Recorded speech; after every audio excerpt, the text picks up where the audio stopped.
Durante más de 4 décadas, un fantasma recorrió los vecindarios más tranquilos de California.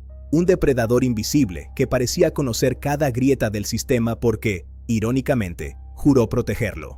A lo largo de los años, fue conocido por 3 nombres distintos que aterrorizaron diferentes regiones: el saqueador de Visalia, el violador del área este y el acechador nocturno original, 3 oleadas de horror que muchos creían independientes. Detrás de las máscaras se encontraba Joseph James DeAngelo, un veterano de la Marina y oficial de policía que utilizó su formación táctica y conocimientos forenses para perpetrar crímenes atroces sin dejar rastro.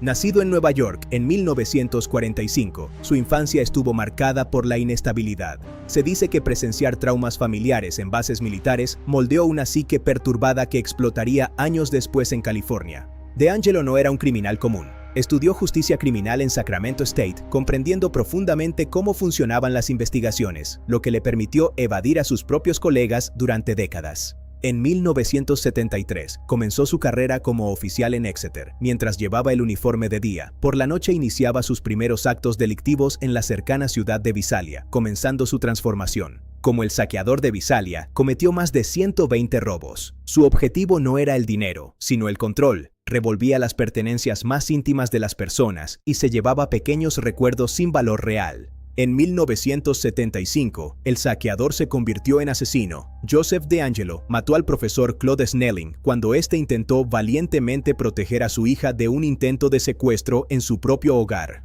En 1976, se trasladó al Departamento de Policía de Auburn. Su llegada coincidió con el estallido de una nueva y más violenta serie de ataques en los suburbios de Sacramento. El terror estaba por escalar. Surgió el violador del área este. Sus ataques eran fríamente ejecutados, vigilaba las casas durante días, cortaba los cables telefónicos y desactivaba las luces exteriores, dejando a sus víctimas atrapadas. Utilizaba una táctica de terror psicológico única. Ataba a los hombres y colocaba platos en sus espaldas, amenazando con matarlos a todos si escuchaba el menor tintineo mientras abusaba de sus parejas en otra habitación. Su doble vida como policía terminó en 1979. Fue sorprendido robando un martillo y repelente para perros en una tienda. Irónicamente, herramientas que formaban parte del kit de cualquier intruso nocturno. Sin placa y lleno de rabia, se trasladó al sur de California. Sus crímenes se volvieron definitivos y sangrientos. Los abusos dieron paso a una serie de asesinatos metódicos que desconcertaron a la policía.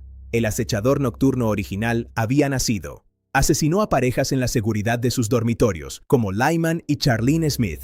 Sus crímenes no tenían una motivación clara más allá de la dominación absoluta, sumiendo a las comunidades ricas en un estado de pánico constante. Su último crimen conocido ocurrió en 1986, con el brutal asesinato de la joven Janelle Cruz. Después de eso, el asesino serial más buscado de la historia de California pareció simplemente esfumarse en el aire. Durante las 3 décadas siguientes, DeAngelo vivió como un ciudadano modelo. Trabajó como mecánico de camiones y se retiró en Citrus Heights. Para sus vecinos, era solo un hombre mayor algo gruñón y obsesionado con su césped. Incluso tuvo el descaro de llamar a su barco Scary, un guiño oculto a su verdadera naturaleza. Mientras el mundo lo buscaba en los archivos de crímenes sin resolver, él pescaba tranquilamente en los lagos de California. En 2001, un avance forense fundamental confirmó que el violador del área este y el acechador nocturno original eran la misma persona. Las piezas del rompecabezas empezaban a encajar, pero el nombre seguía faltando. A pesar de tener su ADN completo, no había ninguna coincidencia en las bases de datos criminales de CODIS. DeAngelo nunca había cometido un delito grave que requiriera su registro genético, manteniéndose invisible para la ley. El investigador Paul Holes dedicó su carrera a este caso. Al borde de su jubilación, y junto a la genealogista Barbara Ray Venter, decidió intentar una técnica revolucionaria que cambiaría la criminología para siempre. Subieron el perfil genético del asesino a GEDmatch, una base de datos pública. No buscaban al asesino directamente, sino a sus familiares lejanos para construir un mapa genético que los llevara hasta él. Identificaron a primos terceros y cuartos. Durante meses de trabajo exhaustivo, reconstruyeron árboles familiares que se remontaban al siglo XIX, reduciendo la lista de sospechosos a un solo hombre. Todas las señales apuntaban a una casa en Citrus Heights. El sospechoso, Joseph James DeAngelo, un ex policía de 72 años. Los investigadores lo pusieron bajo vigilancia constante, esperando el momento clave. recuperaron muestras de ADN de su basura y del manillar de su coche en un aparcamiento. El laboratorio forense entregó el veredicto definitivo, una coincidencia del 100%. El asesino del Golden State tenía nombre. El 24 de abril de 2018, el reinado de impunidad terminó.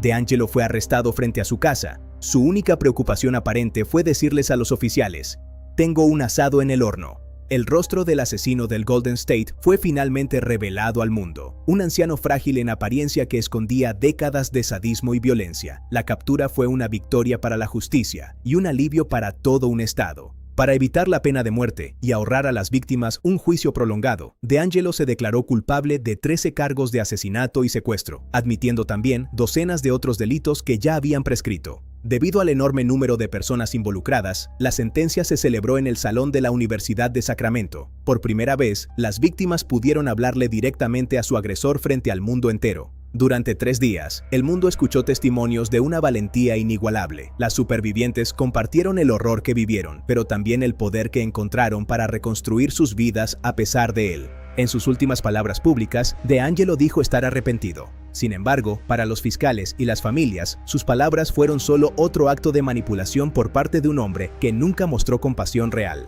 El juez Michael Bowman lo sentenció a 11 cadenas perpetuas consecutivas sin posibilidad de libertad condicional.